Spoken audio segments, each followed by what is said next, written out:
გამარჯვებით, მე ლაშე გოგოა, ბანკი კონსტანტას მარკეტინგის დეპარტამენტის უფროსი. პირველ რიგში მინდა დიდი მადლობა უთხრა Spotlight-ის ორგანიზატორებს, Spotlight-ის იდეისთვის. ძალიან მაგარი რამეა და მე იმედი მაქვს, რომ ეს ტრადიცია ჩამოყალიბდება, გაგრძელდება და თავის განვითარებას და განვითარებას შეიტანს ძალიან წვლილს. ჩემი თემა რაც დღეს მოვიტანე არის ოკულტურო მარკეტინგი, მაგრამ არც თუ ის ოკულტურო არის, როგორც ერთი შეხედვით სათავიდან ჩანს. ჩვენ ყველანი ვართ ერთ სფეროში და ძალიან ისეთი გვიყვარს სიახლეები. რაც ყოველდღიურად ხედავთ ინტერნეტში რაღაცებს ვიქექებით, აი ძალიან ბევრ წიგნებს ვკითხულობთ, ვნახულობთ ძალიან ესე წარმატებულ кейსებს სოფლიო პრაქტიკაში. მე ამაზე ვსაუბრობთ ერთმანეთთან და რა ვცდილობთ რომ რაღაცნაირად განვითარდეთ და ეს სიახლე შევიტანოთ არა მარტო ჩვენს ყოველდღიურობაში, არამედ ჩვენს რა თქმა უნდა საქმიანობაში და იმაში რასაც ჩვენ ვაკეთებთ, არამედ ზოგადად ეს სიახლე შევიტანოთ ბაზარზე, ანუ განავითაროთ რაღაც და ეს გზნობა თითოეულ ჩვენგანში მეტნაკლებად არის. და ეს ძალიან მაგარია, მაგრამ თემა რომელსაც მე მინდა შევეხო დღეს არის ის, რომ აი რაღაც ფაქტორები არის, რაც ხელს გვიშლის სიახლის დაალობის პროცესში. და ერთ-ერთი ესეთი თემა მინდა რომ გავიხსენოთ თქვენთან ერთად. ეს არის რაღაც ანუ წარმატებული кейსი, მე არ მინდა ვისაუბრო რა წარმატების ფორმულაზე, ეს არის უბრალოდ ჩემი გამოცდილება და მინდა რომ ეს გამოცდილება გაგიზიარო და ვფიქრობ რომ შეიძლება საინტერესო იყოს თქვენთვის. ხშირად მომისმენია აი ჩემი მეგობრებისგან, ჩემგანაც შეიძლება მოგისმენიათ იგივე თემა, რომ აი რაღაც გენიალური იდეა გვაქვს, მაგრამ ვერ ვაკეთებთ, იმიტომ რომ ვიღაცა ბლოკავს და იმიტომ რომ ვიღაცა ხელს გვიშლის ამაში და ასე შემდეგ. ანუ და სხვა ფორმით ხდება ხოლმე ისიც, ანუ სააგენტოში მომუშავე მეგობრებიც იგივე ამობენ, მარკეტერი რომელიც არის კომპანიებში მუშაობენ იგივე ამობენ, ანუ არის ხოლმე ყველას გვაქვს ძალიან მაგარი გენიალური იდეები და ძალიან მაგარი გატარება ამისი გვიჭირს. მე შევეცადე რომ ერთ ფრაზაში ჩამეტია ეს მთელი ეს პრობლემატიკა და დაახლოებით ესე ჟღერს რომ ამათ ხო სიახლე არ უნდათ, ანუ ჩვენ გვაქვს სიახლეები, მაგრამ ამათ არ უნდათ რა და ანუ ორი საინტერესო სიტუაცია არის ამათ და სიახლე, ანუ ძირითადში ამათ არის ხოლმე კლიენტი, ანუ პირველ ადგილზე კლიენტია, რომ ანუ კლიენტი არის ცუდი ადამიანი, ვინც ამ იდეას ბლოკავს. აქ შეიძლება იყოს სააგენტო, თორსა სააგენტოს თანამშრომელს აქვს ძალიან მაგარი რაღაც იდეა, გენიალური იდეა, მაგრამ სააგენტო არ ატარებს ამას. მაგრამ ყველაზე პოპულარული კლიენტია, კლიენტში დირექტორი, ან დაფუძნებელი, ან დაფუძნებლის ქვისლი, ან ვიღაც, მოკლედ ვიღაც ყველა ვარიანტში არის ეგ. და მეორე ნაწილია სიახლე, სადაც მე ვფიქრობ, უფრო საინტერესო თემა არის. სანამ სიახლეზე გადავალ, მე მინდა რომ ჩემი მეგობრები გავაცნოთ.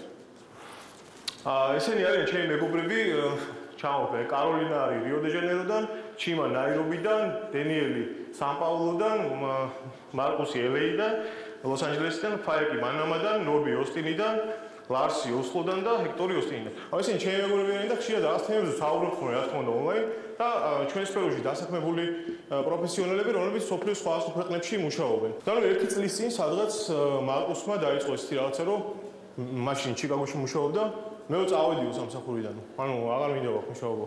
წახვედი, მაგრამ ერთ კვირაში კაროლინა აყვა, იგივე გააკეთა და ერთი თვის განმავლობაში ყველა წამოვიდა სამსახურიდან. ანუ ამ შემთხვევაში დამაინტერესებს მეთქი რა ხდება, რატომ ის ეს ხალხი და რატომ გადაწყვეტეს ეგეთი რაღაც გაკეთება. ვისაუბრეთ ამ თემაზე, განვიხილეთ და დაახლოებით, ანუ ერთ წინადადებად რომ გამოვიტანო ეს ამათი მთელი მიზეზები, რატო წავიდნენ სამსახურიდან, იყო შემდეგი. ამათ ხო სიახლე არ უნდა. ანუ პრობლემა რაც აქ არის, იგივე იყო, არა მშობლობა საცხოვრობ საქართველოში ხარ, ამერიკაში, კენიაში, დანიაში თუ საცხოვრობ, პრობლემა ყველგან იგივეა, ანუ სიახლის გატანა ყველგან არის პრობლემატური თემა. ანუ ყველა ქვეყნის საზოგადოების ტვინში არის რაღაც ზღვარი, რაღაც ბეტონია ჩასხული, ბეტონის კედელი, სადაც ანუ იმის იქეთ შეტანა რაღაცის უკვე არის ძალიან პრობლემატური და რთული. ანუ არის ეს მარტო ჩვენი სცენი და რატო ამოფიხა ამ ყველაფერს? ჯერ იმ ხალხს დაუბრუნდები, ვინ იყო ეს ხალხი, ანუ შეიძლება ამათ გამოცდილებას ვენდოთ, იმიტომ რომ ძალიან პროფესიონალები არიან თავის საქმის და ჯამში ამ როაკაც სადაც 15-მდე კანის მომი აქვს აღებული და კიდე ძალიან ბევრი პრიზები. ანუ კაი ხალხია, მაგრამ ნუ ეხლა ამ თემას არ განვიხილავ. ანუ ვის თქმა უნდა, ნებისმიერი იდეა, ნებისმიერი სიახლე შეიძლება იყოს გატარებადი და გაკეთებადი და არ აქვს სიახლე, არ აქვს მნიშვნელობა სიახლე კარგია თუ ცუდი. ანუ ნებისმიერი სიახლე ცუდი ხარისხის და კაი ხარისხის და ცუდი ხარისხი შეიძლება ტრენდული გავხადოთ თუ ამას სწორად გავაკეთებთ, მაგრამ არ ვითვალისწინებთ რაღაც კონკრეტულ ფაქტორებს, რა ფაქტორებს მინდა რომ დღეს გესაუბროთ. ანუ მთავარი ფაქტორი, რის გამოც სიახლე პრობლემატური ხდება ხოლმე არის ის, რომ ავსოთ კითხვას ვისთვის. ანუ ძალიან კარგად ვიცით ეხლა ამაზე ლაპარაკს არ დავიწყებ, ეს არის სანამ ამაზე გადავალ. ანუ გამოსახულება იმის სად არის ეს ბეტონი ტვინში ჩასხმული, ანუ არის რაღაც ზონა სადაც არის ჩვენთვის ნაცნობი ინფორმაცია და იმ ბეტონის იქეთ არის ჩვენთვის უცნობის სამყარო. ნებისმიერი რაღაც რაც სიახლეა და იკვირდება, გვიქმნის დისკომფორტს, არ გვინდა ეგეთ რაღაცა წინააღმდეგობას ვაწყდებით მანდ. ანუ ეს არის ფაქტორი, რომელსაც იგნორირებას უკეთებთ ხოლმე. ანუ და სიახლის დანერგვის პროცესში იგნორირებას უკეთებთ კითხვას ვისთვის. ანუ არის ორი ვარიანტი, ერთი არის ბაზარი, მე ამაზე არ შევჩერდე, იმიტომ რომ ყველა მეტაკლებად კარგად ვიცით, რას ნიშნავს ბაზარი და ბაზარი უნდა შევისწავლო და ასე შემდეგ და ასე შემდეგ. მეორე მთავარი ფაქტორი, რასაც დიდი მნიშვნელობა აქვს ხოლმე, არის კომპანია. ანუ მე არ მახსენდება, შეიძლება არის, მაგრამ ძალიან ცოტა ურთიერთობა სააგენტოსთან, სადაც სააგენტოს ერთი კითხვა მაინც დაესვას ჩემთვის, ან ზოგადად ამ თემაზე ყოფილიყო საუბარი, ვინ არის დამკვეთი კომპანია, ანუ ვინ არის კლიენტი.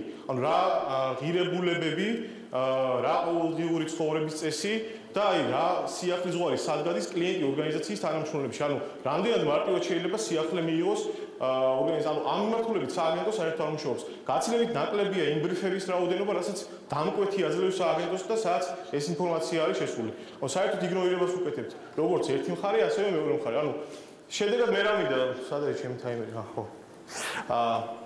შედეგად მე რა მინდა, ანუ ნებისმიერი იდეა შეიძლება იყოს არ გავიდეს კარგად, ანუ კრახი დასრულდეს, თუ ჩვენ ამ ფაქტორს არ გავითვალისწინებთ. ანუ თუ თანამშრომლის და იმ კომპანიის კორპორატიული კულტურის გაზომვა არ მოახდინეთ, სანამ ჩვენ გავაკეთებთ რაიმე კონკრეტულ კამპანიას, მანამდე შეიძლება აღმოჩნდეს, რომ გვაქვს წინააღმდეგობა თვითონ კომპანიაში, ანუ სიახლის მიღება არ მოხდეს კომპანიის დონეზე, შესაბამისად ამას შეიძლება კრახი დაასრულოს არა მარტო კამპანიის წარმოება, არამედ მთლიან ახალი ინიციატივა ნებისმიერი. მე მინდა რომ მოგიყვანოთ ორი მაგალითი, რომელიც ბაზარზე ესეთი მაგალითები ძალიან ბევრი, როცა რაღაც ჩვენთან და არა მარტო ჩვენთან, არამედ ზოგადად, როცა რაღაც კონკრეტული სიახლის აქტივობის ან კამპანიის შედეგად კლიენტი ორგანიზაციის, ანუ ვინც ეს გააკეთა, ვისთვის ეს გააკეთა, ამ კლიენტი ორგანიზაციის თანამშრომლები შეწუხებული არიან იმ აქტივობით, რაც ეს კომპანია აკეთებს. ანუ იმის ნაცვლად რომ იამაყონ იმითი რა კეთდება პირიქით, ანუ უარყოფითი დამოკიდებულება უჩნდებათ. მე მინდა რომ ეს საკუთარ მაგალითზე მოყვე, ორი მაგალითი მინდა გაჩვენოთ. ერთი მაგალითი იყო რომ ანუ მეც ამ თემას იგნორირებას უკეთებდი, სანამ თვითონ კი არ მომიტყვიე კონკრეტულად ამ მაგალითებს გაჩვენებთ. ერთი მაგალითი იყო, როცა ამ ფაქტორის გათვალისწინება ინტუიტიურ დონეზე მოხდა და კომუნიკაცია რაც გავაკეთეთ, უბრალოდ დააჯდა იმ კორპორატიულ ღირებულებას, რაც კომპანიაში არსებობდა და ძალიან მარტივად აშისვით და ასე ვთქვათ ეფექტიანად ჩაიარა. მეორე შემთხვევაში ეს ანუ ამ ფაქტორის იგნორირება მოხდა და მივიღეთ უარყოფითი ეფექტი თანამშრომლებში. ანუ არა მარტო იგნორირება გაუკეთეს სიახლეს, ზოგადად და ინიციატივას, არამედ ზოგადად ცუდი დამოკიდებულება გაუჩნდათ მთლიანად ამ ყველაფრის მიმართ, რაც ამასთან იყო დაკავშირებული. მე მინდა პირველი ის გაჩვენოთ. ცხოვრენ კვარტალის რაიონს სოფელი ნაჯახაოს. მიღუჩიჯერ რაოდენობით ფართობი და წიგ გინოფჭედნამ და 1 გექტარი გემჭაფოდუგო იჯარათი და დონთასოდუგო სიმინდი და მოხუდო. ადეჯგურჩენ გოფრი დახმარება დიმა დანელიას და თიქო ხუსკი ამდერთო და გებჭაფ 7 გექტარი დიხა. 7 გექტარს დოფთას სიმინდი 5 გექტარს მოხუდო. მოსავარს ჭირპიჯუჩკუ ნაცი ტახი ხო კამაფუდო წანაშოთ ფიქრენ გამდა უფრო მეტი ფართობი გებჭოფე ხო და მოსავარს ბეივდი ალბათ მუშადაგო რაგადა ბანკი კონსტანტას კონსული გეხმარებათ ბანკთან ურთიერთობაში და საშუალებას გაძლევთ მიიღოთ თქვენთვის სასურველი ფინანსური მომსახურება თქვენზე მორგებული პირობებით ბანკი კონსტანტა კლიპი თლიანად იყო მორგებული იმ ღირებულებებზე და კულტურაზე, რაც ორგანიზაციაში არსებობდა. იყო რაღაც კომენტარები, მაგალითად, ეს იყო სერიიდან ერთ-ერთი კლიპი, სადაც კუთხურ დიალექტზე საუბრობდნენ ამ შემთხვევაში მეგრულ ენაზე. მეგრელებს ჰქონდათ კომენტარი, რომ კიო, კაიო, მეგრული კლიპიო, მაგრამ ის მეგრული არ არისო, მაინცო, რაც უნდა იყოს. ის მეგრული რომელი არ ვიცი, მაგრამ ესეთი კომენტარი იყო, მანდ ძალიან მომთხოვნები ვარ. მეორე შემთხვევაში აქაც არ იყო გათვალისწინებული, რომ ინტუიტიურად მოხდა დასმა იმ ღირებულებებზე. მეორე შემთხვევაში გავაკეთეთ კომუნიკაცია და პროდუქტი, რომელიც არა მარტო ამოვარდნილი იყო კომპანიის რაღაც ღირებულები საერთოდ ანუ ახალი იყო რა ამ ორგანიზაციის ორგანიზმმა არ მიიღო და ჩვენ ანუ ამ მიმართულებით მუშაობა არ ჩაგვიტარებია ძალიან ცოტა მუშაობა ჩავატარეთ და შესაბამისად მივიღეთ ის რომ თანამშრომლების მხრიდან მოხდა უარყოფითი დამოკიდებულების გაჩენა ამ სიახლეზე და არა მარტო კომუნიკაციაზე და რეკლამაზე, ზოგადად პროდუქტზე იყო უარყოფითი რეაქცია და ნეგატივი, რამაც საბოლოო ჯამში ცუდი შედეგი გამოიღო გაყიდვების ნაწილში, ანუ ფრონტი მუშაობდა ძალიან ცუდად.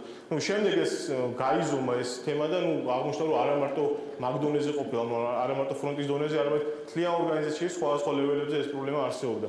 ანუ რის თქმა მინდა თუ ამ მიმართულებით არ ვიმუშავებ და იგნორირებას გავაკეთებ, შეიძლება პრობლემები არსებობდეს შენობა. ანუ მე მინდა ერთი კლიპი გაჩვენოთ ამ კომუნიკაციიდან.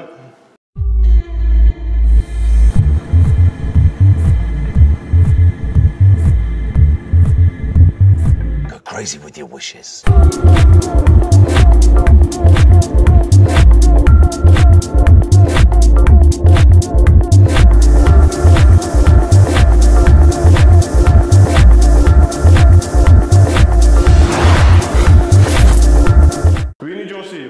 ვინი ჯონსის კლიპები იყო, რომელიც პრინციპში, რავი, ზოგ შეიძლება მოწონდეს, ზოგ შეიძლება არ მოწონდეს, მაგრამ პრობლემა ის იყო, რომ ხარისხით შეიძლება ამაზე კარგია თვითონ კლიპი, არ აქვს მაგას მნიშვნელობა, მაგრამ იმის გამო, რომ ჩვენ არ ვიმუშავებთ თანამშრომლებს, შეიქმნა ეს პრობლემა. ანუ მე ამ ყველაფრის ასე ვთქვათ, საბოლოო აზრი რა არის, თქვა მინდა, რომ მე გისურვებთ, რომ არის ფაქტორი გაითვალისწინოთ ნებისმიერი ეს იდეის განხორციელებაში, რომ არსებობს ეგეთი ფაქტორი კორპორატიული ღირებულებები და კორპორატიული კულტურა. ანუ რაც უფრო გავითვალისწინებთ კულტურას, მით უფრო შეიძლება რომ ყველაზე არაკულტურული და უკულტურო კომუნიკაციას კი კულტურული გავხადოთ და გისურვებთ, აი ძალიან ბევრი გიჟური და არანორმალური იდეები აკეთოთ და ამ ფაქტორების გათვალისწინებით განახორციელოთ და ის ბეტონი, რაც ჩვენ ყველას ტვინში გვაქვს, ოდნავ მაინც გაანგრევთ. დიდი მადლობა.